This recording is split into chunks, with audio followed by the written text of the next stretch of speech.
In building our relationship with God, one of the things that we can do to get to know God better is to explore and get into what many people have called his second book or his other book, and that is the book of nature. God created all these things around us, and in Genesis we get the idea of why God created it. He created it for our enjoyment, for our pleasure, and for us to have a dominion over. So God designed it just for humans. He didn't design it just from the point of view of utilitarianism. God designed it so that we could also enjoy it, and so that he could walk with us. We kind of get that hint in Genesis that God would walk with Adam and Eve in the cool of the day. So God used nature as a way to teach Adam, Eve, and many different people throughout the biblical account about who he was.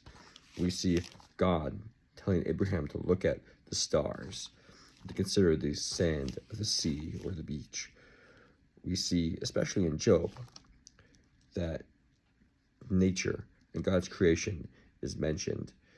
And even to Jesus, mentioning and speaking of the simple things of creation, all those things can point us back to God, can help us understand that we serve a very powerful and mighty God.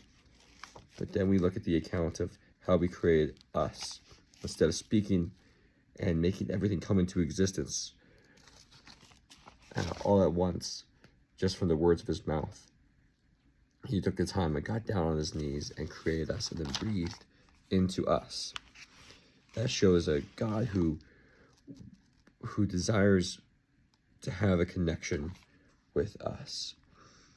And Acts 17 verses 27-28 says that he that is God is not far from each one of us, for in him we live and move and have our being. He creates us, he sustains us, and if we seek him, if we want to get to know this God, he is going to draw near to us, and he desires to dwell with us and enjoy what he's created with us. So get out in nature. Not only do you need to study the Bible, you need to study nature and see how it points back to God and what lessons you can draw from God's love and care for you.